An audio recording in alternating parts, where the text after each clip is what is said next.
हम लोग कहीं पत्रकारिता में नहीं डालते उनके केस या उनकी जानकारी, या गोपनीयता रखती जाती है।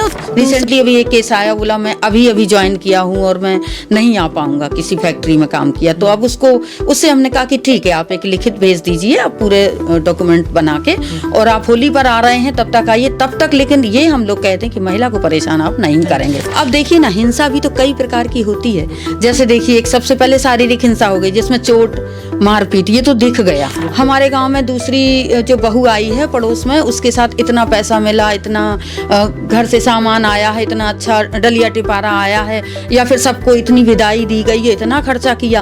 अब बेचारी जिसके साथ नहीं हुआ वो तो अंदर ही अंदर घुट गई ना। दूसरे की भी पत्नी बहुत सुंदर है, तुम तो ऐसी लगती हो, तुम्हें रहने का सबूर नहीं है, या तुम नौकरी नहीं करती हो, तुम पढ़ी लिखी नहीं हो। तो ये पहले नहीं देखा। हम कौन ले लेते हैं? पति ले लिए। अब कुछ महिलाएं तो ले लेती हैं अपना पैसा, और कुछ के पति कहते तुम्हें क्या जरूरत है। कि परिवारजन ये चाहते हैं कि यदि मेरे यहाँ किसानी हो रही है तो वो बहू किसानी में सहयोग करे। अब चूंकि जो लड़की पढ़ लिख जाएगी, वो जितना मैंने देखा है वन स्टॉप सेंटर में, वो साफ मना कर देती कि मैं खेत पर नहीं जाऊंगी। कि आप पहले बच्ची को बता रहे हैं, महिलाओं को बता रहे हैं कि आपको ये नहीं करना है, और आप पहले तो उसी रास्ते पे ढकेल रहे हैं कि बेटा पढ़ो। हाँ। फिर एक तरह एकदम से रोक दिया जाता है। ये बहुत बड़ी हिंसा है। बिल्कुल। पढ़ाई क्या है? शिक्षा एक माध्यम है अपने अधिकारों को जानने का, अपने समझने का, खुद को और दूसरों को। अब होता क्या है कि जो गंभीर महिला है वो थोड़ा सा प्रताड़ित होने के बाद भी जल्दी स्टेप नहीं लेती है शिकायत करने का। थाने तो बहुत ही कम जाती, क्योंकि उसे लगता है कि घर में सब सुलझ जाएगा। लेकिन जो मुखर होती है वो ये सोचती है कि मैंने बहुत सह लिया, मैं क्यों सहूं। अब जब घूंघट हटेगा तो महिला देखेगी, सुनेगी, समझेगी और बात कहेगी अपनी। बस ये है कि महिलाओं को अपनी गरिमा में बात करनी चाहिए। जो बुंदेलखंड में होता ना, कभी ब्याह कर रहे, अरे भैया आपको क्या समस्या है? उनकी बेटी है, उन्हें ज्यादा चिंता है। कई परिवारों में तो महिलाओं को पता ही नहीं रहता कि कौन सी बात पर विचार हो रहा है और आगे इसका क्या निर्णय है। अधिकतर ये भी होता है कि महिला के ऊपर डिसीजन लिया गया है, महिला के ऊपर बात की गई, उसको पता भी नहीं कि हमारे संबंध में हमसे ये चर्चा भी नहीं। महिलाओं को बिठाला भी नहीं जाता कोई। नमस्कार, मेरा नाम है शंकर और आप देख रहे हैं लक्ष्य न्यूज की नई पेशकश TRS द रियलिटी शो। और आज हमारे साथ मेहमान के रूप में हैं वन स्टॉप सेंटर की मनोवैज्ञानिक काउंसलर श्रीमती नीलम जी। नमस्कार। बहुत बहुत स्वागत है आपका आज इस स्टूडियो में और आज के इस नए और पहले कार्यक्रम में। Thank you. कैसी हैं मैम? मैं बहुत बढ़िया हूँ। मैम, आप वन स्टॉप सेंटर चलाती हैं जी। इसके बारे में बहुत सारी चर्चाएं करेंगे जी। और साथ में महिलाओं से जुड़े जो आपके पास केस आते हैं, उनकी समस्याएं आती हैं जी। इसके बारे में भी हम विस्तार से जानकारी आज आपसे लेंगे।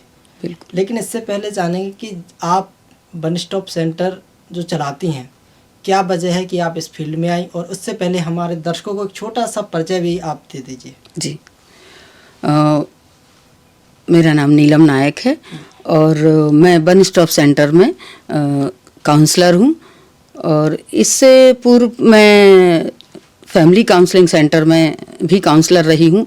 और एक स्वधार महिला बाल विकास की एक योजना थी जिसमें महिलाएं, बालिकाएं स्टे करती हैं जब उन्हें कहीं कोई स्थान नहीं मिलता, परेशान हैं, तो वहाँ पर मैं भी काउंसलर रही हूँ और न्यूट्रिशन काउंसलर रही हूँ वहाँ पे।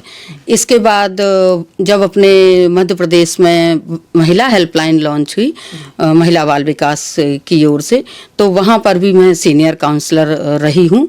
और वहाँ के बाद ही मैं निवाड़ी में जब अपना ज़िला बना और यहाँ पर वन स्टॉप सेंटर की स्थापना हुई, तो 1 अक्टूबर 2021 से मैं वहाँ पर पदस्थ हुई। जी। अब 2021 से जी अक्टूबर। जी। तो मैम, अब सवालों पे आते हैं अपन। जी। तो आप जो वन स्टॉप सेंटर चलाती हैं उसमें आप काउंसलर के रूप में काम करती हैं, तो सबसे पहले मैं यही जानना चाहूँगा कि जो वन स्टॉप सेंटर है ये क्या है और किस तरह से काम करता है? जी। वन स्टॉप सेंटर एक केंद्र की योजना है ये केंद्र सरकार का एक कार्यक्रम है महिला बाल विकास की तरफ से, और मध्य प्रदेश के द्वारा इसको यहाँ पर संचालित अपने मध्य प्रदेश में किया जा रहा है। वन स्टॉप सेंटर एक ऐसी जगह है जहाँ पर परेशान, हैरान, प्रताड़ित महिलाएं या जिनको कोई स्थान समस्या है, परेशानी है, तो एक ही छत के नीचे उनको विभिन्न प्रकार की सुविधाओं के साथ वो सीधे भी आ सकती हैं और उनको हेल्पलाइन की माध्यम से या पुलिस के माध्यम से भी लाया जाता है। तो इसमें वन स्टॉप सेंटर एक पूरा टोटल केंद्र की योजना है और इसका मेन उद्देश्य ये है कि महिलाओं का जो परेशान महिलाएं हैं वो उनको विभिन्न जगह पर जाना ना पड़े अपनी समस्या सुनाने के लिए। तो सर्वप्रथम तो वहाँ पर जैसे कोई महिला, प्रताड़ित महिला है, उसको कोई समस्या हुई या उसने हेल्पलाइन लगाई, हेल्पलाइन 181 लगाती हैं महिलाएं, और बालिकाएं जो 18 से कम की बालक बालिकाएं हैं वो 1098 लगाती हैं। तो 181 का एक छोटा सा कंट्रोल रूम हमारे वन स्टॉप सेंटर में है और 1098 की जो शिकायत आती हैं बच्चों की, 18 से कम के जो बच्चे हैं, वो हमारे यहाँ जो एक मैं काउंसलर हूँ, मेरे पास आती है, और 2 केस वर्कर हैं, सोनाली झाड़खड़िया और राखी नायक, उनके फ़ोन पर भी आती हैं, डायरेक्ट हमारे फ़ोन पर ही आती हैं। इसका कंट्रोल रूम अभी यहाँ पर नहीं स्थापित है। इसके बाद हम लोग निराकरण करते हैं।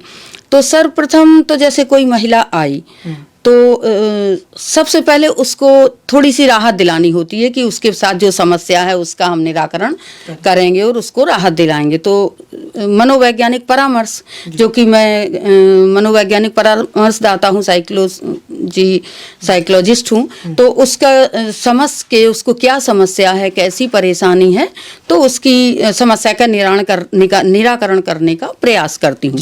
जैसे अभी आपने बताया कि ये जो योजना है वो केंद्र सरकार की योजना जी सेंट्रल से चलती है जी। तो क्या संपूर्ण भारत में है ये? हाँ, पूरे भारत में है, संपूर्ण भारत में है और सभी जिलों में है।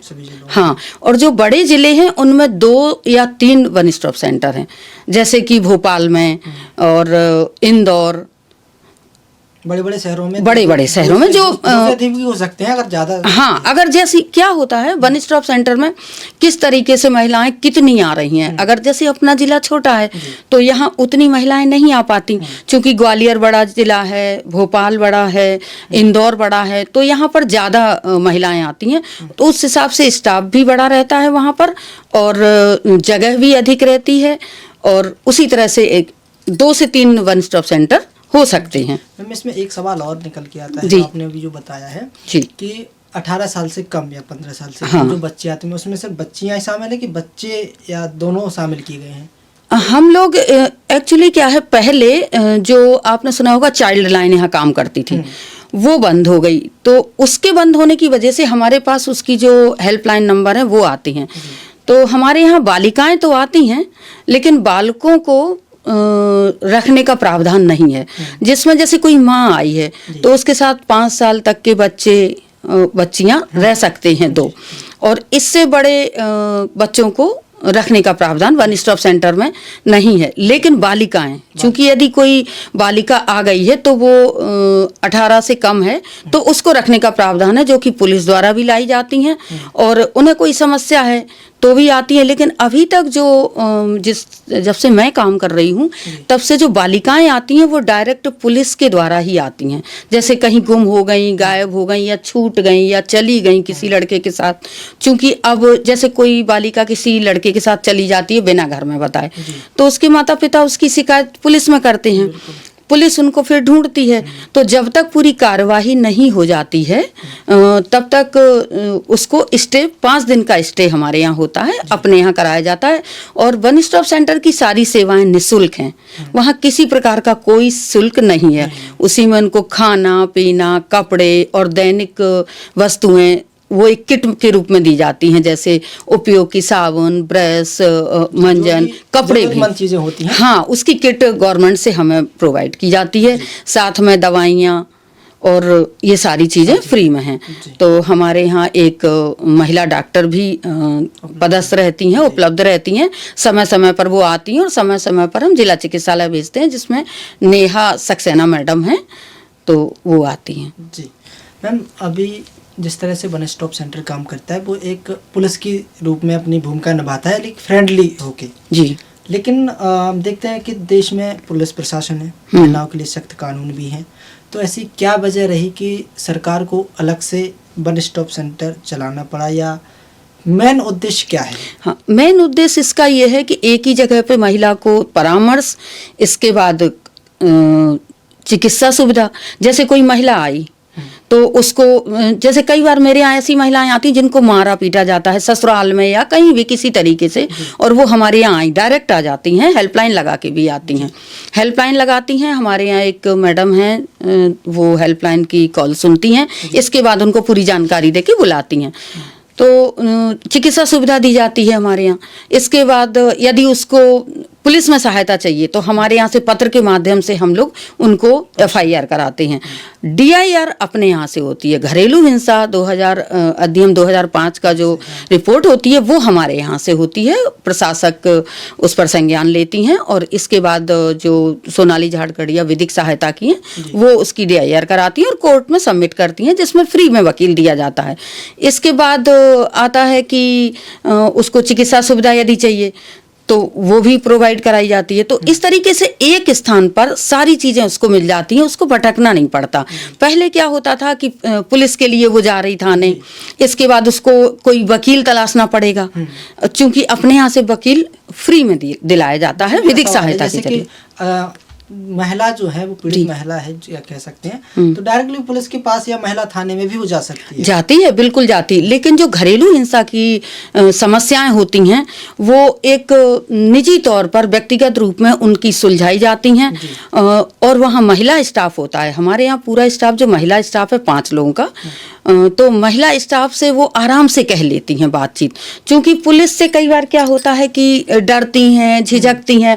और अब जैसे अपने निवाड़ी की बात करें तो हर महिला थाने नहीं जाना चाहती है ना, तो अब अपने यहाँ बुलाया जाता है तो वो कंफर्टेबल फील करती हैं, महसूस करती हैं कि ये मेरी बात सुन रही हैं, और बहुत बारीकी से हम लोग बात सुनते हैं। दूसरी, हम लोग कहीं पत्रकारिता में नहीं डालते उनके केस या उनकी जानकारी, या गोपनीयता रखती जाती है। दूसरा ये है कि व्यक्तिगत तौर पे यदि वो हमें कहीं बाहर मिल भी गई हमारे स्टाफ को, तो हम लोग उसको ये नहीं बताते कि अच्छा तुम हमारे ऑफिस में आई थी, तुम्हारी ये शिकायत, या उससे रिलेटेड कोई रिश्तेदार मिल रहा, कोई परिचित मिल रहा, तो हम लोग उनको कभी भी शेयर नहीं करते कि ये महिला हमारे यहाँ आई थी। तो इस तरीके से क्या है, वो एक हमारे वन स्टॉप सेंटर का नाम सखी है, हम लोग वन स्टॉप सेंटर सखी कहते हैं। तो सखी के रूप में आती है और सखी के रूप में हम उसकी समस्याओं का निराकरण करते हैं, तो वो अपने आप को एक राहत महसूस करती है, पारिवारिक माहौल। हाँ बिल्कुल, अपनी समस्या खुल के बता सके। बिल्कुल। अब जैसे हम लोग वकील विधिक सहायता से उसको वकील दिला देते हैं, तो उसकी एक समस्या ये भी कम हो जाती है कि हमारा पैसा नहीं लगेगा। तो जैसे कोई महिला आई, फिर उसने हमारे यहाँ शिकायत दर्ज की, तो हम लोग फोन द्वारा और एक नोटिस द्वारा अनावेदक पक्ष, पति है या मित्र है या कोई अन्य है, उनको बुला लेते हैं और बातचीत करते हैं। तो अधिकांशतः जो पारिवारिक समस्याएं हैं घरेलू हिंसा की, वो 2 या 3-4 बैठक में, मतलब 2 महीने के अंदर, 1 महीने के अंदर जितना समय लेते हैं, जितना उनका आपसी सामंजस्य हो जाए, सुलझ जाती हैं हमारे यहाँ। बिल्कुल मैम, महिलाओं के ऊपर देखते हैं कि अधिकतर महिलाओं के ऊपर हिंसा हो रही है जी, लेकिन किस तरह से आप पता करते हैं कि महिला के साथ वास्तव में हिंसा हुई है और इसकी मदद करना आपका काम है? बिल्कुल ऐसा होता है कि जैसे कोई महिला आई जी, पहली बार में हमारे यहाँ उसका रजिस्ट्रेशन हुआ, काउंसलिंग के लिए बैठी, तो देखो पहली बार में तो कोई एकदम अपनी बात बताता नहीं है जी, बिल्कुल भी। अब उससे सुना, उसके बाद हम लोग क्या करते हैं कि उसके जो अनावेदक पक्ष हैं, जिससे उसको परेशानी है, जिसने उसको प्रताड़ना दी या मानसिक हिंसा दी या आर्थिक हिंसा दी, किसी भी प्रकार की, तो उनको बुलाते हैं, फिर दोनों पक्षों को आमने सामने बिठाते हैं। और हम जो हमारी टीम है, केस वर्कर हैं, विधिक की जो कानून की जानकार हैं, सोनाली झाड़कड़िया और मैं एक साथ बैठते हैं हम लोग एक ही रूम में। तो उनको जब बैठ के आपस में बात करते हैं और उनसे कहते हैं कि अपनी बात इनके सामने बताओ, क्या इनने तुमसे कहा था, उनसे कहते आपको क्या समस्या है। निसंदेह देखो एक तरह से लड़ाई नहीं होती है, दोनों तरफ से होती। तो हम पति की भी समस्या सुनते हैं या अनावेदक पक्ष जो भी है, सास ससुर हैं या अन्य कोई मित्र है, उसकी समस्या सुनते हैं, और फिर जो आवेदिका आई उसकी भी सुनते हैं। तो ऐसे करके जब 1-2 बैठक हमारी होती हैं तो समझ में आ जाता है। और दूसरा पॉइंट ये है कि हम लोग सोशल इन्वेस्टिगेशन भी कराते हैं। जैसे ओरछा में हमने ज़्यादा किया है कि ओरछा गए हम, और ओरछा के सराउंडिंग एरिया में जो दुकानें हैं उनमें से कई बार महिलाएं बहुत आती हैं, उनके साथ समस्या होती है, और ओरछा में बाहर से भी व्यक्ति आते हैं। तो जो लोकल ओरछा के हैं, हम लोग गए, दुकान पे गए, उनसे पूछा, अगल बगल में पूछा, उनसे रिलेटेड लोगों से पूछा, और गांव में जैसे कोई समस्या है तो सरपंच से बात करते हैं। और सबसे बड़ी जो पॉइंट है हमारी आंगनवाड़ी कार्यकर्ता है, क्योंकि वो महिला बाल विकास से ही आती है। और दूसरा फोन जब कोई नहीं उठाता है अनावेदक पक्ष, हम लोग आंगनवाड़ी कार्यकर्ता को लगाते हैं और उससे कहते हैं कि उनके घर जाके बातचीत करो, जानकारी प्राप्त करो और बात कराओ। तीसरा है जैसे कि जो अपनी आशा कार्यकर्ता होती है, ये एक ऐसे पॉइंट हैं, ऐसी महिलाएं हैं जो घर घर जाती हैं। अब जब घर घर जाएंगी तो उन्हें घर की स्थिति भी पता रहती है, तो हम लोगों को पता चल जाता है कि क्या समस्या है, क्योंकि वो गांव में ही है, जुड़ी हुई। हाँ बिल्कुल, तो जमीनी स्तर से जानकारी। हाँ, और अभी अपने निवाड़ी जिले में जितने भी सरपंच हैं सभी से मेरा कांटेक्ट रहता है, लिस्ट रहती है, तो सभी हमारा सहयोग करते हैं। अभी तक ऐसा कोई भी व्यक्ति, सरपंच या आंगनवाड़ी कार्यकर्ता, यहाँ तक कि जो अपनी चौकी है, चौकी पे जो प्रभारी हैं या पुलिस हैं, उनसे भी हम लोग कह देते, जैसे कोई बहुत शराबी है, वो सुन ही नहीं रहा कोई बात को, नहीं मानते ना कुछ लोग, तो फिर हम चौकी का सहारा लेते, थाने का सहारा लेते, उनसे कहते। तो टीआई या चौकी प्रभारी वो लोग खुद अपने व्यक्ति, जैसे कि जो नराई नाका है अपना, वहां से हमें हमारी पहुंच कम हो जाती है। जैसे चकरपुर है, इतनी दूर तक हम तो नहीं जा सकते, ना मेरा स्टाफ जा पाता, क्योंकि वन स्टॉप सेंटर का स्टाफ बाहर नहीं जाता है।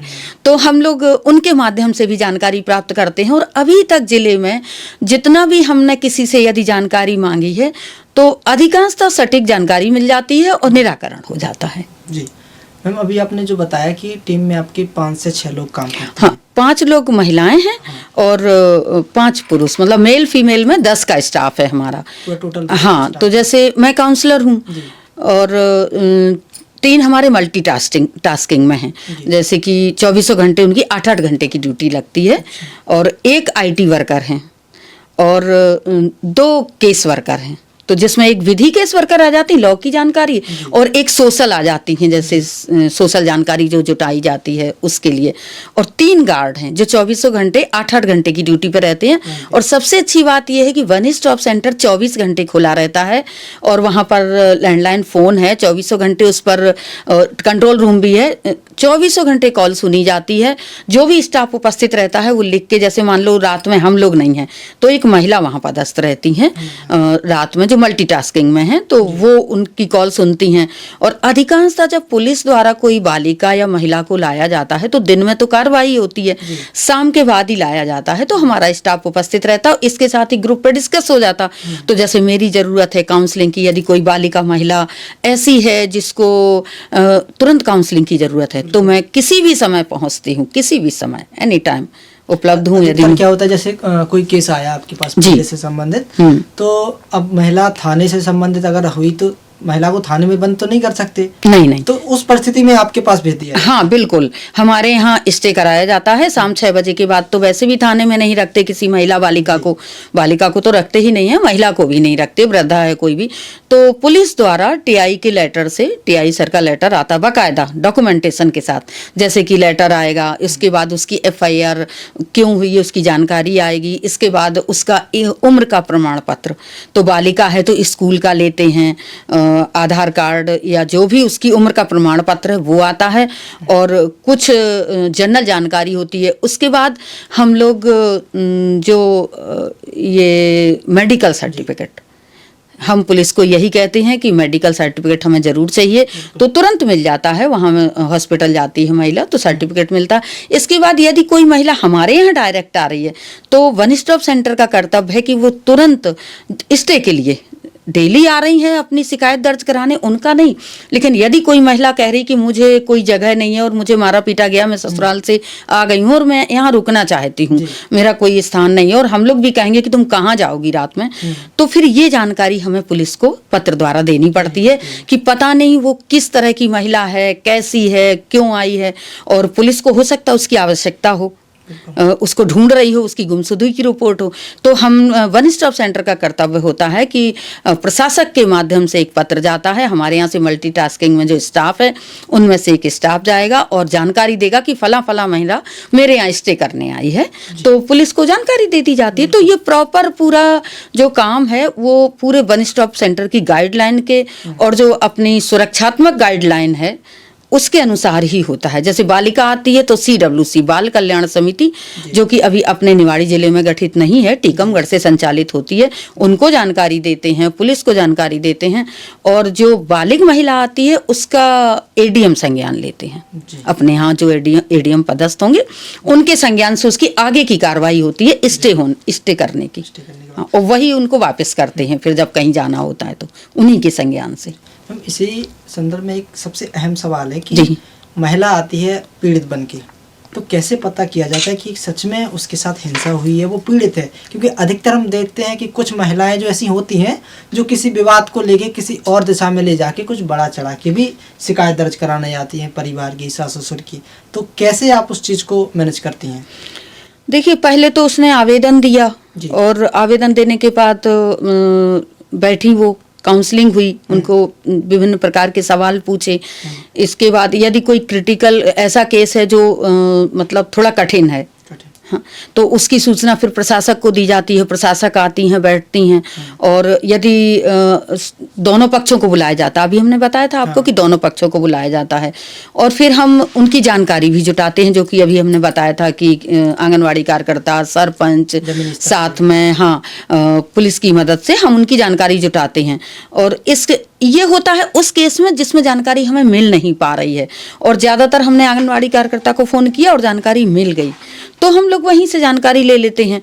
दूसरी चीज़ ये है कि जब तक 2-3 बैठक में उसकी परामर्श नहीं होगी, उसके साथ प्रश्न नहीं किए जाएंगे, उनका सटीक उत्तर नहीं मिलेगा, कुछ जैसे कि वो कहेगी मारा है, किसी उसको मारा है, उसकी जांच भी तो होनी, हॉस्पिटल भेजते हैं, डॉक्टर जांच करते हैं, तो इस तरीके से पता चल जाता है, जानकारी मिल जाती है। लेकिन इसमें अधिक यदि जानकारी, कोई कठिन केस है, क्रिटिकल केस है, तो हमें थोड़ा समय लग जाता है, 2-3 दिन 4 दिन, कोई केस सुलझाने में 1-1 महीना भी लग जाता है, क्योंकि अनावेदक पक्ष नहीं आता है, जैसे कि बाहर के हैं, बाहर अपने यहाँ से, और फिर अपने यहाँ क्या होता है कि दिल्ली चले जाते हैं, हरियाणा चले जाते हैं, कहीं कहीं चले जाते हैं, तो वो कहते हैं कि हम अब जब आएंगे जब हम उपस्थित होंगे, तो हम उनको ये तो नहीं कह सकते कि तुरंत आइए। रिसेंटली अभी एक केस आया, बोला मैं अभी ज्वाइन किया हूँ और मैं नहीं आ पाऊंगा, किसी फैक्ट्री में काम किया, तो अब उससे हमने कहा कि ठीक है, आप एक लिखित भेज दीजिए, आप पूरे डॉक्यूमेंट बना के, और आप होली पर आ रहे हैं तब तक आइए, तब तक। लेकिन ये हम लोग कहते हैं कि महिला को परेशान आप नहीं करेंगे किसी भी प्रकार से, ना धमकी देंगे, ना परेशान करेंगे, लेकिन परिवारजन को बुला लेते हैं हम लोग, उनके परिवारजन को, जैसे व्यक्ति नहीं आ पा रहा तो परिवारजन तो आएंगे, उनको बुला लेते हैं। चूंकि अपने यहाँ संयुक्त परिवार अभी भी हैं, भले ही वो एक घर में खाना अलग अलग बना रहे हों, देखा है हमने कि घर एक ही घर से आते हैं, 2-3 बहुएं हैं, घर एक ही है लेकिन खाना अलग अलग बन रहा, लेकिन रह तो रहे एक ही घर में, और समस्या फिर वहीं से शुरू हो जाती है। तो हम लोग परिवार को बुलाते हैं, इस तरीके से निराकरण हो जाता है। मैम, अधिकतर हम ये तो वे बातें हो गई जो महिला शिकायत लेकर आती है जी, लेकिन कहीं ना कहीं आज हर एक महिला के साथ अगर देखा जाए तो घरेलू हिंसा का शिकार है ना। लेकिन हम अधिकतर ये देखते हैं कि वो एक घर की बात हो गई या समाज में बदनामी हो जाएगी, तो कुछ महिलाएं ऐसी नहीं आती हैं, तब आप उनके लिए क्या करती हैं और किस हिसाब से? जैसे अपनी तरफ से भी देखा कि महिला के साथ हिंसा हो रही है लेकिन महिला कंप्लेन नहीं कर रही है, तो क्या अपनी तरफ से कोई इसमें पहल होती है? देखिए, जब हम जाते हैं किसी बैठक में, गांव में या कहीं भी, जब हम लोग बातचीत करते हैं वन स्टॉप सेंटर पे, तो हम लोग ये बताते हैं कि देखो इसमें क्या है, दूसरा भी शिकायत कर सकता है, जैसे कि मान लीजिए कि मेरे पड़ोस में कोई परिवार है जिसके साथ हमें मतलब दूसरे व्यक्ति को पता चल रहा है कि इस बहू के साथ अन्याय हो रहा है और वो बोल नहीं रही है, तो इस स्थिति में क्या होता है कि दूसरे को भी शिकायत करने का अधिकार है। और यदि वो हेल्पलाइन पर शिकायत कर रही है या फिर हमारे ऑफिस आके कर रही है तो एक लिखित हम लोग एक डॉक्यूमेंटेशन करते हैं। उसके बाद यदि वो महिला चाह रही है कि मेरा नाम ना आए चूंकि मैंने बता दिया है, ठीक है, तो वो भी एक व्यक्तिगत रूप में हम उसका नाम नहीं लेते हैं, लेकिन चूंकि समाज में जिम्मेवारी तो बनती है कि वो महिला नहीं आ रही है लेकिन उसके साथ प्रताड़ना हो रही है, तो इसकी जानकारी हम लोग पहले जुटाते हैं और इसके बाद उन लोगों को समझाते हैं। सबसे पहला काम तो यही है वन स्टॉप सेंटर का कि उनको समझाने का है कि किसी महिला के साथ, अब देखिए ना, हिंसा भी तो कई प्रकार की होती है। जैसे देखिए, एक सबसे पहले शारीरिक हिंसा हो गई जिसमें चोट मारपीट, ये तो दिख गया, दिख।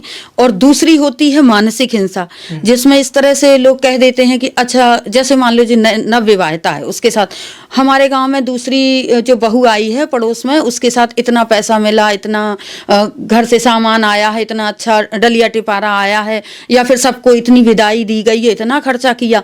अब बेचारी जिसके साथ नहीं हुआ वो तो अंदर ही अंदर घुट गई ना।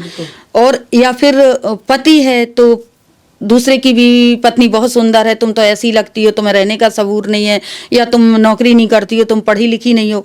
तो ये पहले नहीं देखा, लेकिन जब घर ले आए, ये मानसिक प्रताड़ना है। दूसरा, ससुराल में आके जैसे सास है, ननद है, कह देती हैं कि तुम्हें ये नहीं बनाना आ रहा, वो नहीं बनाना आ रहा।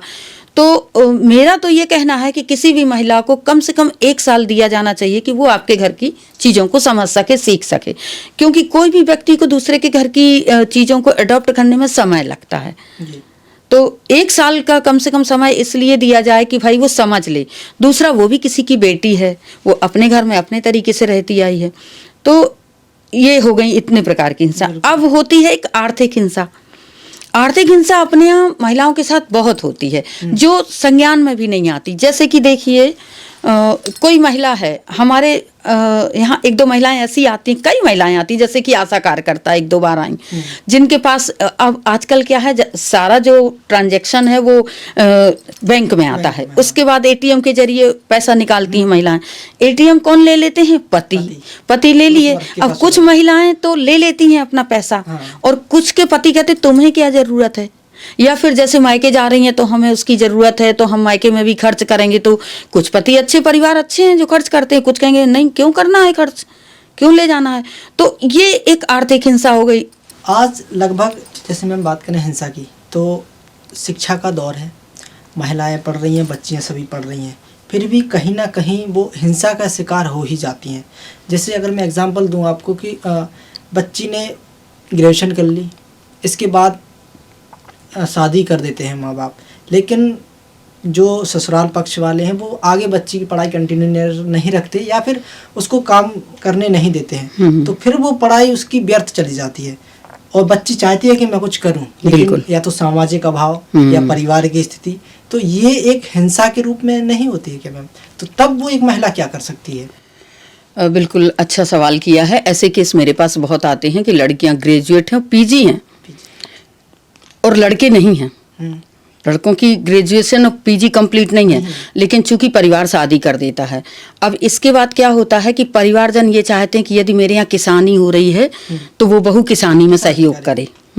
अब चूंकि जो लड़की पढ़ लिख जाएगी, वो जितना मैंने देखा है वन स्टॉप सेंटर में, वो साफ मना कर देती कि मैं खेत पर नहीं जाऊंगी, खेत का काम नहीं करूंगी।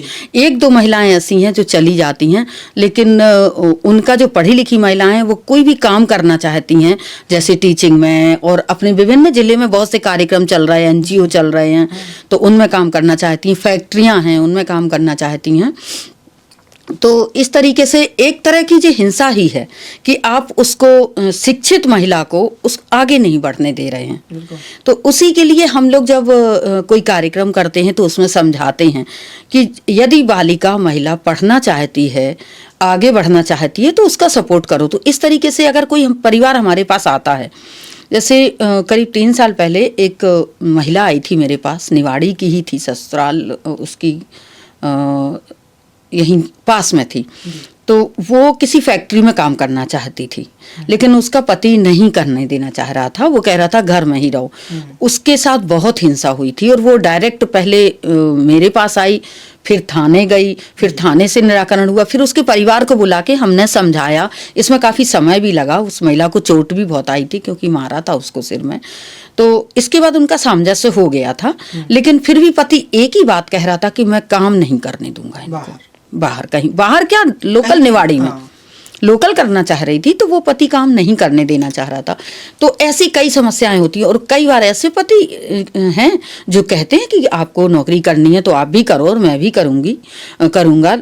पति कहते हैं, परिवार, माता पिता भी आजकल वैसे सुलझे हुए हो गए हैं। यदि बालिका महिला नौकरी करना चाह रही तो वो करने देते हैं, लेकिन इनका भी प्रतिशत ज़्यादा है जो शादी के बाद पढ़ी लिखी महिला को नौकरी नहीं करने देना चाहते। लेकिन अभी आप देख रहे होंगे कि जैसे आंगनवाड़ी कार्यकर्ता के फॉर्म कहीं भरे जा रहे हैं, सहायिका के भरे जा रहे हैं, किसी अन्य विभाग में भरे जा रहे हैं, तो ससुराल जन आगे बढ़ के काम कर रहे हैं, उनके लिए प्रयास कर रहे हैं, आ रहे हैं। और मेरे पास भी जो आते हैं ना, तो वो लोग भी कहते हैं कि कोई काम हो मैडम तो बताना। तो हमारे महिला बाल विकास की तरफ से जैसे एक महिलाओं को स्किल से जोड़ना भी है। जैसे वन स्टॉप सेंटर में हम लोग महिलाओं को, जैसे कोई प्रताड़ित महिला है या नहीं भी प्रताड़ित है लेकिन उसको कोई काम करना है, किसी रोजगार से जुड़ना है, तो जो अपने ITI कॉलेज है ओरछा में, तो उसकी सुझाव देते हैं। कहीं कोई अच्छा जॉब है उसका सुझाव देते हैं, सिलाई कढ़ाई बुनाई का सुझाव देते हैं। और हम लोग जो महिला बाल विकास की तरफ से कुछ योजनाएं चलती हैं उनसे भी उनको जोड़ते हैं। महिलाओं को जितनी भी योजनाएं हैं महिला बाल विकास की, उनसे जोड़ते हैं महिलाओं को, बालिकाओं को, जिससे वो अपने पैरों पर खड़ी हो सकें, सेल्फ डिफेंड बन सकें। तो ये काम हम लोग करते हैं। तो निसंदेह कहीं कहीं ऐसा हो रहा है कि जो बालिकाओं को, महिलाओं को पढ़ने नहीं देना चाहते आगे। और ये भी सत्य है कि अगर मायके से महिला पढ़ के आई है, शादी हुई है, तो आगे की पढ़ाई बहुत कठिन हो जाती है उसकी, क्योंकि परिवार भी देखना है, घर का काम भी देखना है और फिर पढ़ाई करना है। और ससुराल पक्ष बहुत कम ऐसे हैं, आती हैं कुछ महिलाएं ससुराल से डिग्री कॉलेज में, क्योंकि डिग्री कॉलेज में भी हमने कार्यक्रम किए। और कुछ ऐसी भी बालिकाएं, महिलाएं हैं जो नहीं आने देना चाहती हैं, ससुराल वाले नहीं आने देना चाहते। दोनों तरह का है। क्योंकि बच्चियों को पहले से ही मन में बिठा दिया जाता है कि आप पराया धन हो। ये भी एक हिंसा है, क्योंकि आप पहले ही बच्ची को बता रहे हैं, महिलाओं को बता रहे हैं कि आपको ये नहीं करना है, और आप पहले तो उसी रास्ते पे ढकेल रहे हैं कि बेटा पढ़ो। हाँ। फिर एक तरह एकदम से रोक दिया जाता है।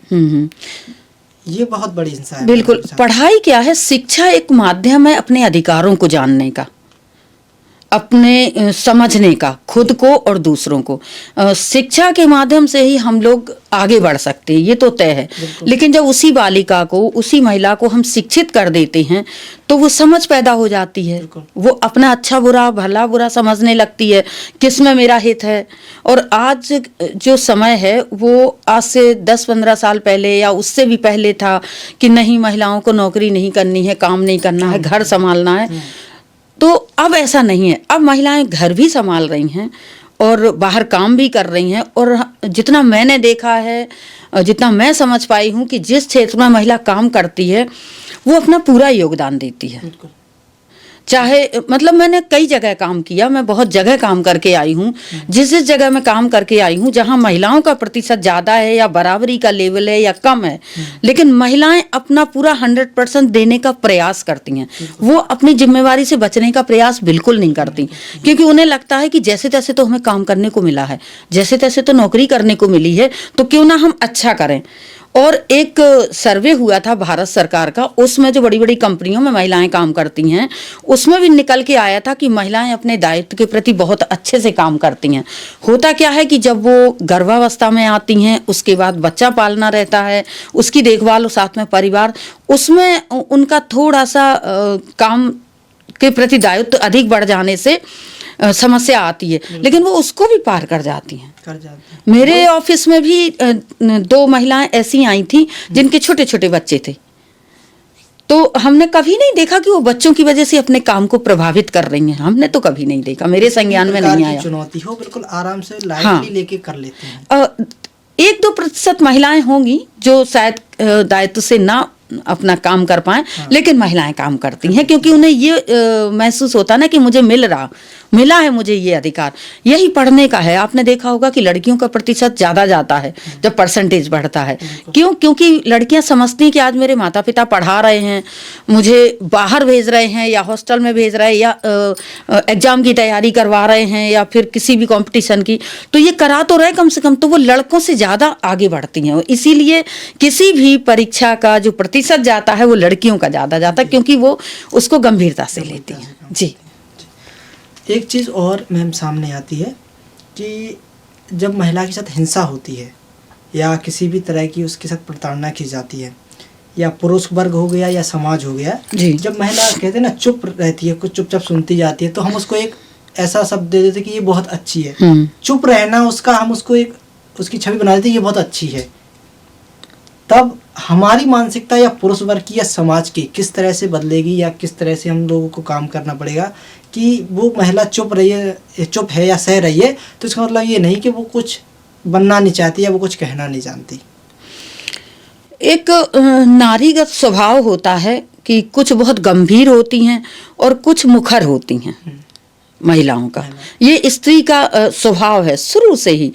अब होता क्या है कि जो गंभीर महिला है वो थोड़ा सा प्रताड़ित होने के बाद भी जल्दी स्टेप नहीं लेती है शिकायत करने का। थाने तो बहुत ही कम जाती, क्योंकि उसे लगता है कि घर में सब सुलझ जाएगा। लेकिन जो मुखर होती है वो ये सोचती है कि मैंने बहुत सह लिया, मैं क्यों सहूं, तो वो शिकायत करती है। अब हर चीज का एक मतलब जैसे कि किसी के साथ प्रताड़ना हो रही, एक हद होती है। बिल्कुल होती है कि नहीं, कि हमारे साथ प्रताड़ना हो रही या फला महिला के साथ प्रताड़ना हो रही या बालिका के साथ, तो एक हद तक ही तो चुप रहेगी, फिर तो वो मुखर होके बोलेगी, क्योंकि वो शिक्षित है। जब वो बोलेगी तो फिर वो बदतमीजी उसको नाम दिया जाएगा। क्योंकि वो स्पष्ट बोल रही है। पहले क्या होता था, अपने बुंदेलखंड के यदि परिप्रेक्ष्य में बात करें तो महिलाएं घूंघट पर्दा करती थी, बिल्कुल नहीं बोलती थी। धीरे धीरे वो घूंघट में भी बोलने लगी। घूंघट तो होता था लेकिन वो बात कह देती थी। आज भी कहीं कहीं घूंघट होता है, वो बात कह देती हैं। अब क्या है, घूंघट एक ऐसा आवरण है जिससे हम सामने वाले को समझ नहीं पाते।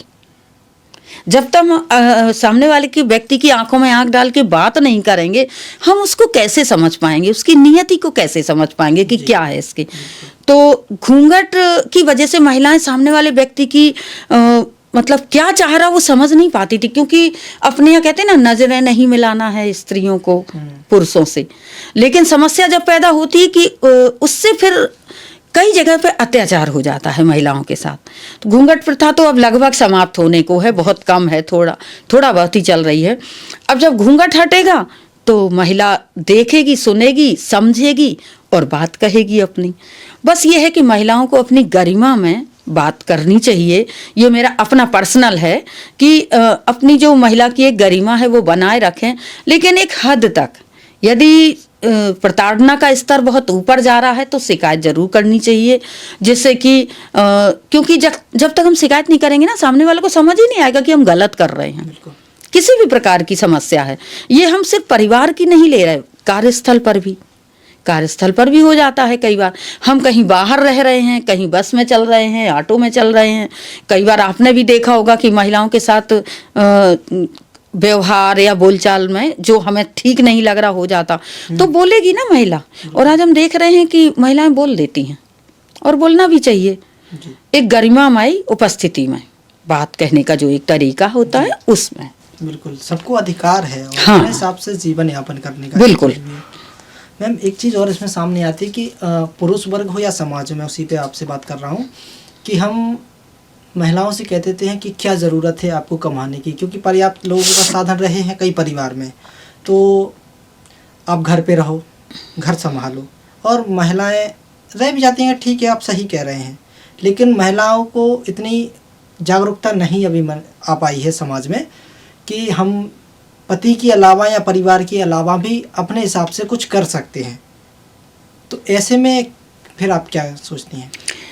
देखिए, दो चीज़ें हैं। जो आज से 20, 22, 25 साल पहले का समय था, उसमें महिलाओं के लिए घर में बहुत सारे काम होते थे, परिवार भी बड़े होते थे, घर में काम होता था, महिलाएं बच्चों को स्वयं पढ़ाती थी। जैसे कि मेरी बात करें तो मैंने भी और मेरे हस्बैंड ने भी बच्चों को घर पर ही पढ़ाया है। ये समझ लो 5th तक 6-7 तक भी पढ़ाते थे हम लोग घर में। अब आपने देखा होगा घर में बिल्कुल नहीं पढ़ाती हैं माताएं बच्चों को। एक काम ये काम हो गया। दूसरा, हमारे यहाँ ऐसे संसाधन उपलब्ध हो गए अब अपने सभी जगह और अपने भारत में, और छोटी छोटी जगह पर भी, तो उनसे काम आसान हो गया, तो समय कम लगता है। पहले जैसे गैस नहीं थी, खलबट्टे पे काम होता था, पीसने का काम होता था, दरने जतरने का, तो महिलाओं का समय पास होता था, उसमें उनकी एक्सरसाइज भी होती थी और समय पास होता था। 2 लोग बैठ के कर रही तो गाना, अपने बुंदेलखंड में तो गाना भी गाया जाता था। मुझे याद है शादियों में खाना बन रहा और गाने गा रहे, तो समय पास का ये साधन थे बढ़िया अच्छे, और काम भी घर से हो रहा था। आज आप देखेंगे कि हर चीज की एक तो इलेक्ट्रॉनिक साधन आ गए, दूसरा खाना आना बनाने के लिए शादी ब्याह में भी लग जाती हैं, महिलाओं को लगा दिया जाता है या पुरुषों को लगा दिया जाता है, या जो खाना बनाने वाली हैं, और हम महिलाओं को ज्यादा काम ऐसा नहीं होता है। अब उसके और घर में भी वही स्थिति है, तो क्या है, फिर वो पढ़ी लिखी हैं, टीवी देख रही हैं, मोबाइल में अच्छी अच्छी चीजें देख रही हैं, तो जागरूकता बढ़ रही है, तो उनको मतलब ये समझ आ रहा है कि हम स्वतंत्र भी हो रहे हैं, स्वतंत्रता भी महसूस कर रही हैं। पहले घर परिवार भी साथ समय बहुत देता था, आज वो भी समय नहीं दे रहे हैं ज़्यादा। तो इस तरीके से मन में कई बार क्या है, जब हम फ्री रहते हैं तो विकार उत्पन्न होते हैं विचारों में। जब हमारे विचारों में विकार उत्पन्न होंगे तो वो अच्छे भी हो सकते हैं और बुरे भी हो सकते हैं।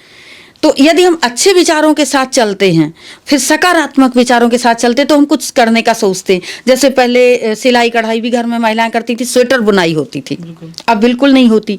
तो क्या है कि वो चीजें छूट चुकी हैं महिलाओं के हाथ से, छूट गई तो समय बचा।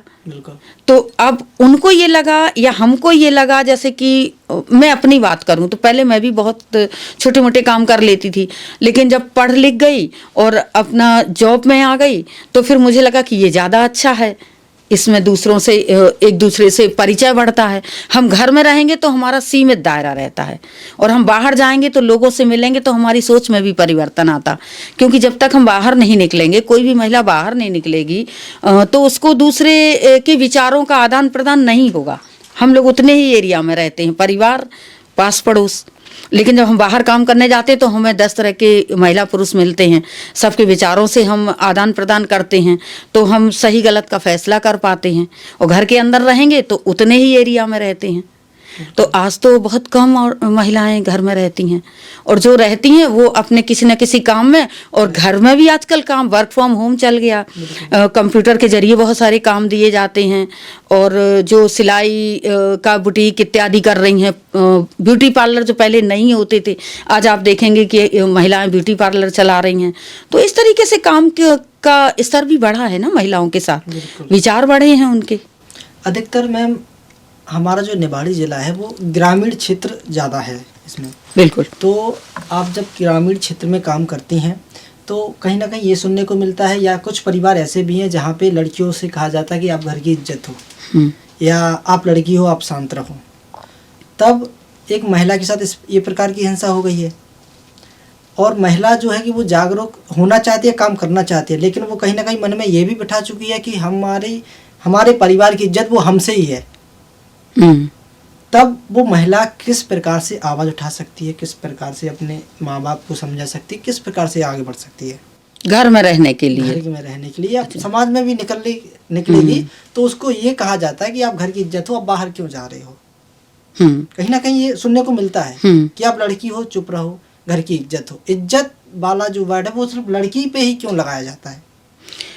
अपने समाज में बहुत अनादिकाल से पितृसत्तात्मक व्यवहार रहा है जी। पुरुषों के लिए पाबंदियां कम थी और महिलाओं के लिए पाबंदियां ज़्यादा थी। तो जो पितृसत्तात्मक सोच है, जो जेंडर इक्वलिटी भेदभाव कम वाली है अभी अपने भी यहाँ। कुछ मानसिकता हाँ, जेंडर सोच के साथ चलते हैं, तभी ये भावना उत्पन्न होती है। जैसे कि अगर किसी के लड़के ने कोई गलत कार्य किया तो इज्जत तो उनकी भी जाती है। बिल्कुल। व्यवहार अब ऐसा नहीं है, आज थोड़ा सा समाज बदल गया है। पहले भी ऐसा होता था कि यदि किसी के लड़के ने गलत काम किया तो लोग उसको भी याद करते हैं कि अरे फलाने के लड़के ने ऐसा कर दिया, या फिर कुछ अच्छा कार्य किया है, कहीं अच्छी जगह कोई काम कर लिया है या अच्छी नौकरी में आ गया है या समाज के लिए कोई काम कर रहा, तो ये भी होता कि फलाने का लड़का देखो कितना अच्छा है। उसी तरह से अब थोड़ा सा बदल रहा है समाज। अब जेंडर की बराबरी, ऐसी हम लोग जो कार्यक्रम करते हैं उसमें जेंडर इक्वलिटी के लिए काम करते हैं, बात करते हैं कि जो काम लड़के कर रहे हैं वो लड़कियां भी कर सकती हैं, और अकेली लड़कियां जिम्मेवार नहीं हैं परिवार के लिए, कि अगर लड़की ने कोई गलत काम कर दिया है तो वो लड़की की जिम्मेवारी हो गई। आज थोड़ा बदलाव आया है, लेकिन हाँ फिर भी सभी जगह समाज में महिला को, बालिका को, बहू को ये समझ के किया जाता कि इज्जत तो पूरी जो रखवाली है वो स्त्री के हाथ में है, महिला के हाथ में। लेकिन धीरे धीरे समाज बदल रहा है और हम तुम भी बदल रहे हैं। आज हर घर में पुरुष बराबर से काम करते हैं। मैंने 2-4 घर ऐसे देखे होंगे जहां पुरुष महिलाओं के साथ काम नहीं कर रहे, भाई बहन के साथ हाथ बटा रहे हैं, बहनों को साथ ले जाते हैं स्कूल छोड़ते, कॉलेज छोड़ते। बदलाव आ रहा है, लेकिन हर बदलाव में थोड़ा सा समय लगेगा। जैसे कि पहले बहुत ज़्यादा पितृसत्तात्मकता थी अपने यहाँ, जो ससुर ने कह दिया वही काम होता था, जो महिला का पति है उसकी भी नहीं चलती थी। लेकिन आज आपने देखा होगा ऐसा कम है ना। तो हाँ, जो पितृसत्तात्मक सोच है उसमें बदलाव आ रहा है, और हर बदलाव थोड़ा धीरे धीरे आता है, जो दिखता नहीं है लेकिन उसके जो परिणाम है वो समझ में आते हैं। आज ससुर को भी कोई ऑब्जेक्शन नहीं होता यदि बहू नौकरी कर रही है तो वो उसको इसी बदलाव में एक जो रुकावट सामने आती है वो इस प्रकार की आती है, जब महिला अपने हक अधिकार के लिए बात करती है। तो मैंने अभी जैसे आपने शुरू में बताया कि महिला को एक बदतमीजी वाला वर्ड उसको दिया जाता है। जब आप अपने अधिकार की बात करें, अपने हक की बात करें, तो उसको कहा जाता है कि तुम तो बहुत बदतमीज हो गए हो, तुम तो बहुत ज़्यादा बोलने लगे हो। तो इस प्रकार की भी समस्याएं सामने आती हैं।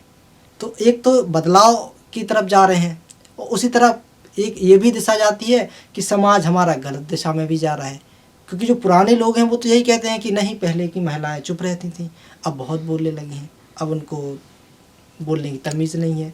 इस प्रकार के भी सामने आते हैं बात।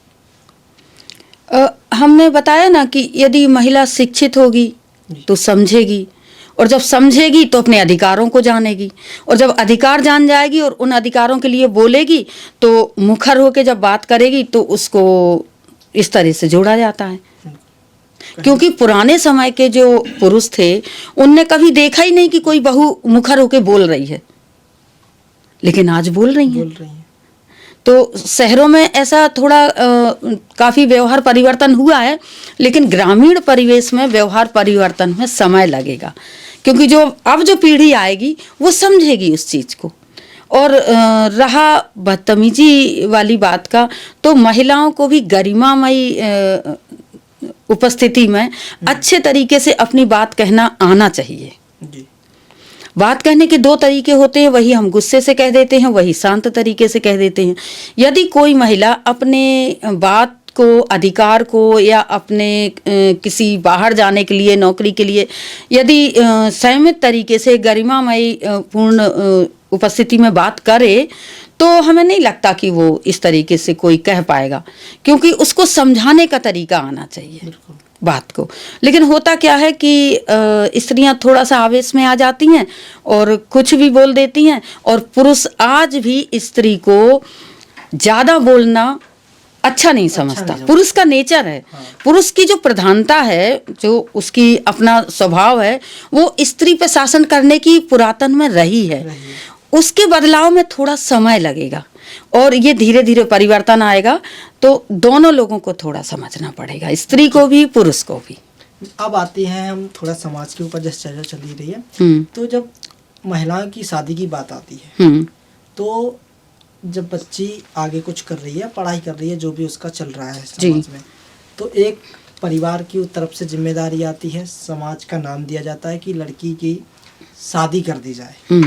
अब ये समाज की जिम्मेदारी है कि परिवार की, क्योंकि बीच में हिंसा तो बच्ची के साथ हो रही है, क्योंकि उसकी कम सुनी जा रही है 10%, लेकिन 90% समाज और परिवार का नाम दिया जा रहा है, क्योंकि बच्ची कहते थे कि बड़ी हो रही है तो उसकी शादी कर दो।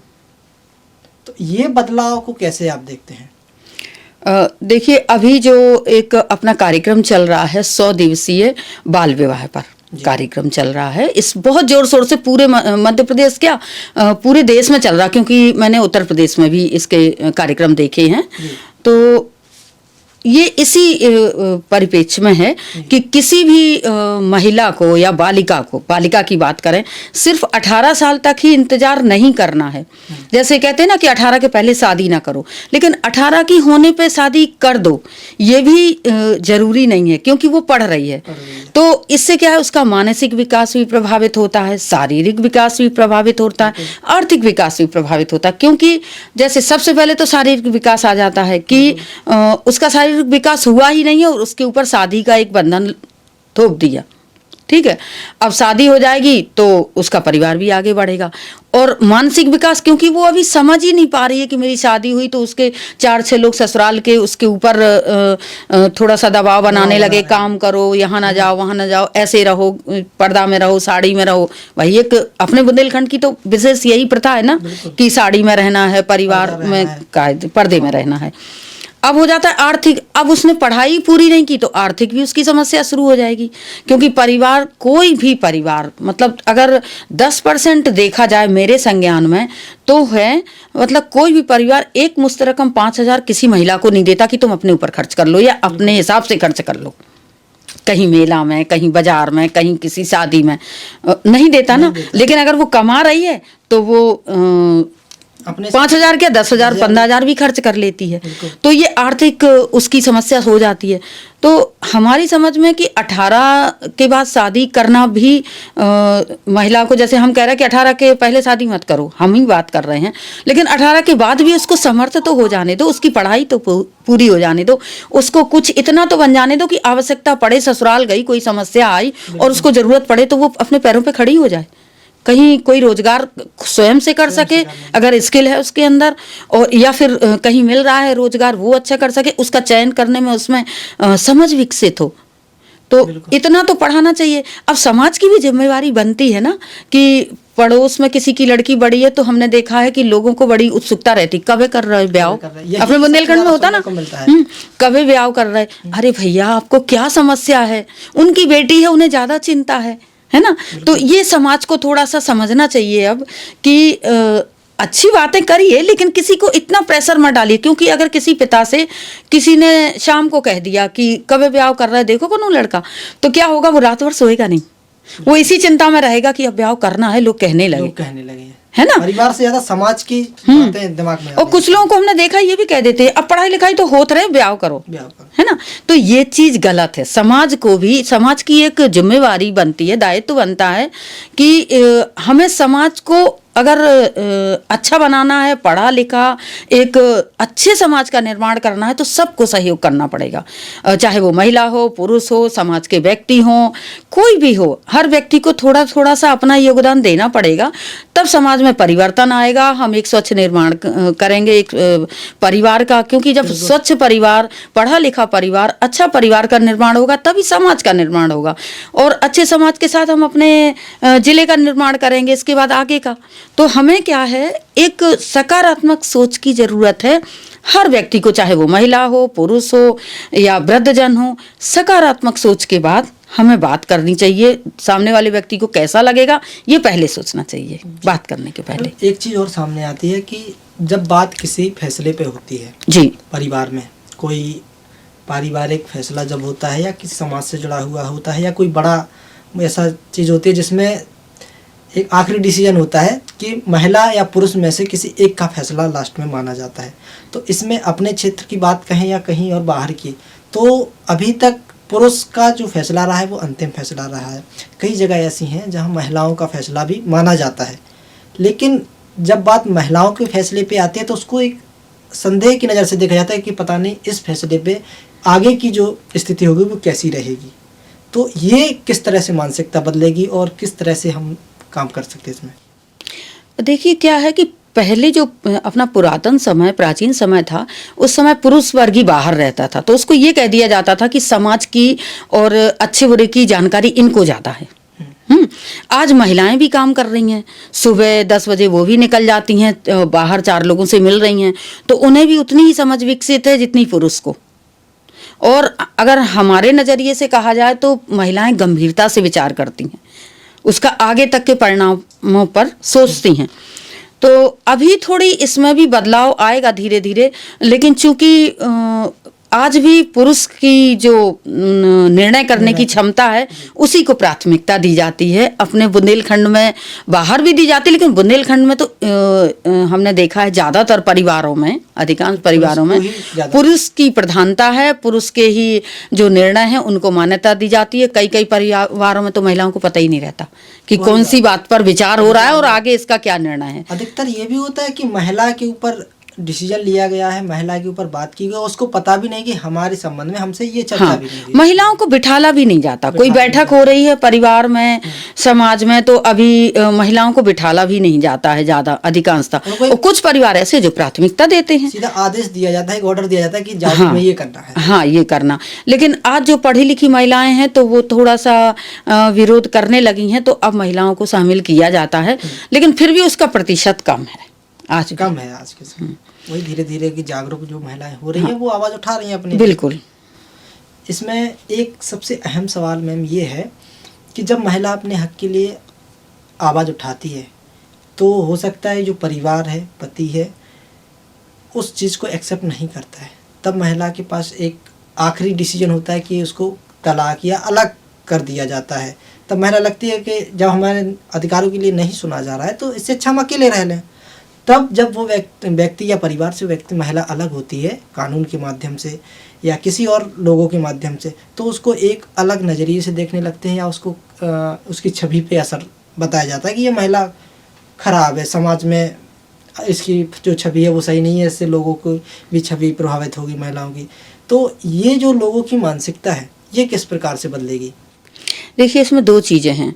कोई भी महिला, जितना मैं समझती हूँ, मेरे यहाँ महिलाएं आती हैं, मैंने काम किया है, सुनती हूँ, कोई भी महिला अपना घर नहीं तोड़ना चाहती। वो ये चाहती मेरा घर बना रहे, परिवार भी बना रहे। क्योंकि अगर यदि उसके बच्चे हैं तो वो यही सोचेगी कि हम दोनों मिलके उनको संभालें, परिवार के साथ रहें।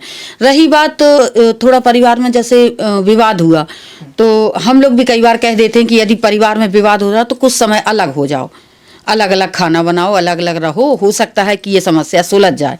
जब अधिक विवाद होता है, वैसे तो हम लोग समझाने का प्रयास ही करते हैं। अब इसके बाद क्या होता है कि यदि पति की बात करें तो यदि किसी महिला का पति उसके दायित्व को निभा रहा है, बच्चों को अच्छी तरीके से पढ़ा लिखा रहा है और कहीं कोई समस्या नहीं है, मारता पीटता नहीं है, शराब नहीं पी रहा या किसी प्रकार का नशा नहीं कर रहा, तो महिला बिल्कुल नहीं कहती है। ये तो मैंने भी देखा है।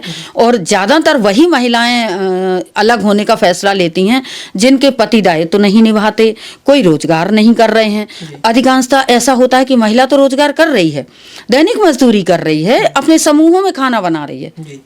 अपने आसपास देखा है, समूह में महिलाएं खाना बनाती, उनके कुछ एक के पति ऐसे हैं जो शराब पीते हैं और जो समूह का पैसा मिलता है वो ले लेते हैं, और 2-2 3-3 बच्चे हैं, उनको पालने में बिल्कुल भी सहयोग भी नहीं कर रहे।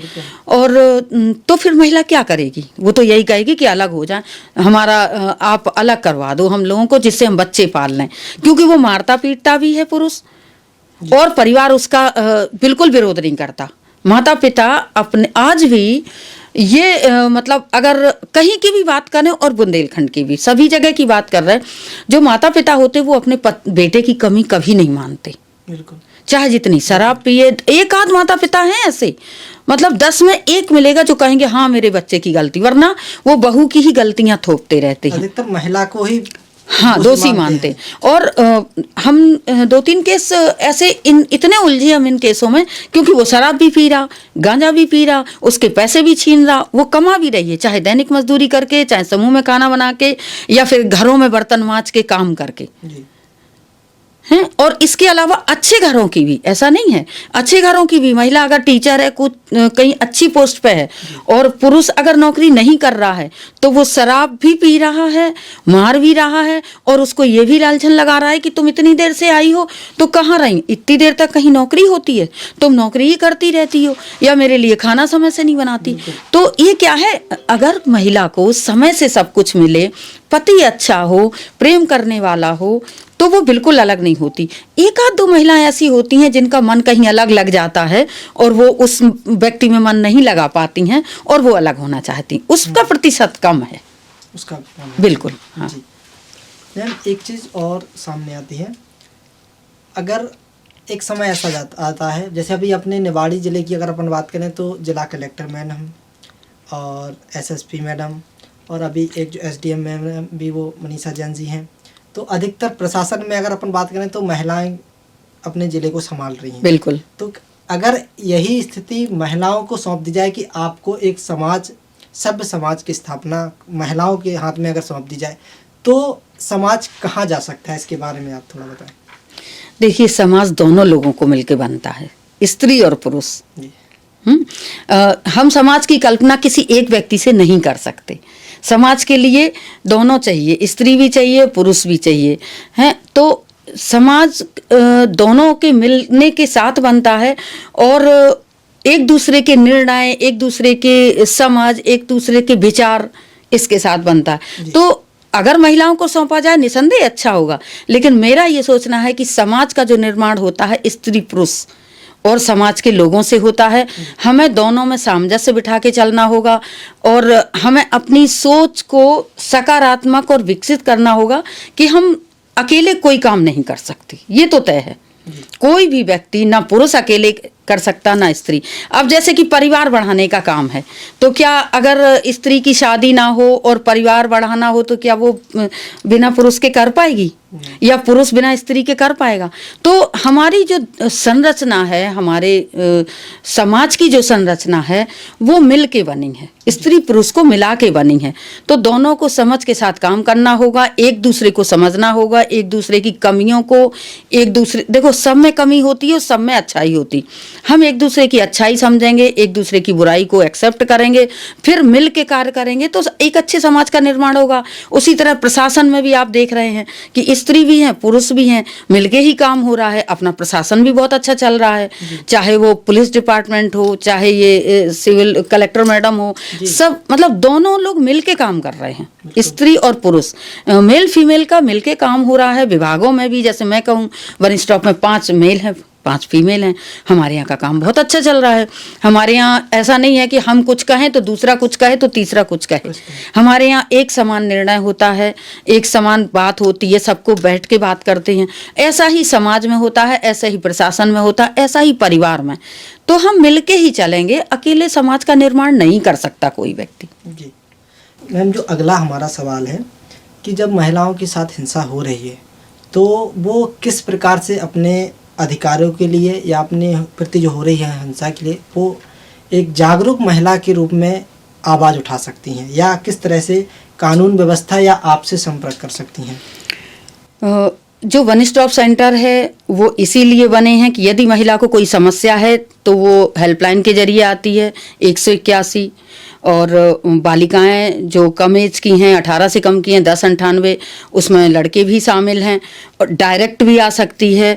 और सबसे अच्छी बात है कि कार्यस्थल पर यौन उत्पीड़न के लिए एक पोर्टल लॉन्च हुआ है, सी पोर्टल, जो पिछली साल लॉन्च किया था महिला बाल विकास मंत्री ने, तो उसमें भी शिकायत दर्ज कर सकती है। उसमें शिकायत दर्ज करने का एक फ़ायदा ये होता है कि सीधी शिकायत दर्ज कर दी तो उसको कोई और अन्य नहीं देख सकता है, अध्यक्ष उसके कलेक्टर सर होते हैं, और जो उसको ट्रैक करती है वो महिला स्वयं या उसका जो अधिकृत अधिकारी होता है, जो अधिकारी नियुक्त किया जाता है। यहाँ तक कि जिसकी शिकायत की वो भी नहीं देख सकता। महिलाओं की, जैसे मान लीजिए किसी महिला ने शिकायत की और किसी अन्य व्यक्ति के खिलाफ की, अपने नियरेस्ट की, है ना, कार्यस्थल पे, तो वो व्यक्ति उसको नहीं देख सकता। उसकी कार्रवाई महिला ही देखेगी और जो उसके लिए अधिकारी नियुक्त होगा। तो इस तरीके से बहुत सारी जो सुविधाएं शासन प्रशासन ने दी हैं महिलाओं को, महिलाओं के लिए बहुत सारे कानून बन गए हैं। डायरेक्ट आ सकती हैं, शिकायत दर्ज कर सकती हैं, फ़ोन द्वारा भी शिकायत कर सकती हैं। और जैसे हम काउंसलर के पब्लिकली जो नंबर दे दिए जाते हैं, मैं खुद भी देती हूँ कि 24 घंटे में कभी भी कोई समस्या हो तो महिला का मैं शाम 6 बजे से सुबह 6 बजे तक फ़ोन उठाती हूँ। पुरुष की समस्या मैं रात में नहीं सुनती हूँ पुरुष को दिन में सुनती हूँ यदि कोई फ़ोन करता है। लेकिन हाँ, महिला कोई भी हो, कितने भी बजे मेरे पास फ़ोन आए, मैं तुरंत फ़ोन उठाती हूँ। और मेरे वन स्टॉप सेंटर में भी महिला के ही केस लिए जाते हैं। तो महिलाएं कभी भी किसी भी 24 घंटे में किसी भी समय आ सकती हैं, डायरेक्ट अपनी शिकायत दर्ज कर सकती हैं। वहाँ पर अगर समस्या है तो रुक भी सकती हैं। 4 दिन का स्टे है, 5वें दिन पुनर्वास है। पुनर्वास में भी हम लोग माता पिता को या ससुराल पक्ष को, या फिर नहीं जाना चाहती तो नारी निकेतन बालिका गृह भेजते हैं। वो भी अधीनस्थ जो अधिकारी हैं उसके अंडर में, उनके निर्देश पर, उनके आदेश पर। मैम, एक बस आखिरी सवाल है जी। अगर कोई महिला अपने हक, अपने अधिकारों का जब गलत फायदा उठाए जी, तब उसके लिए क्या सजा है? अब शासन में यही है ना कि यदि पुष्टि हो गई कि ये गलत बोला है या गलत शिकायत दर्ज की है तो उसके खिलाफ फिर संज्ञान लेती है पुलिस, कानूनी कार्रवाई होती है। पुलिस संज्ञान लेती है, कानूनी कार्रवाई होती। जैसे कि किसी व्यक्ति ने कहा कि ये गलत है हमारे खिलाफ, हमने ये दोष नहीं, मतलब हमने ये हिंसा नहीं की या हमने ये अपराध नहीं किया और ये महिला ने हमें गलत लगाया, तो उसकी फिर छानबीन होती है। उसका तो पुलिस फिर पूरा संज्ञान लेती है और उस तरीके से उसकी जांच होती होगी।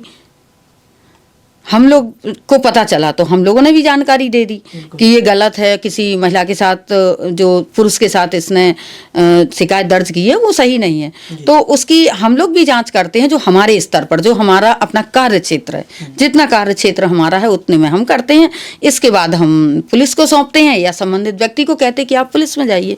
जैसे कि मेरे कार्य क्षेत्र में कोई केस नहीं आ रहा, बहुत सी शिकायतें मेरे पास ऐसी आती हैं जो मेरे कार्य क्षेत्र में नहीं है, तो मैं पुलिस में जाने की सलाह देती हूँ। फिर पुलिस अपने तरीके से उस पर निराकरण करती है या संज्ञान लेती है या जो भी उनका अपना काम है। हम लोग अपने वन स्टॉप के जो गाइडलाइन है उसके कार्य क्षेत्र के अंदर काम करते हैं।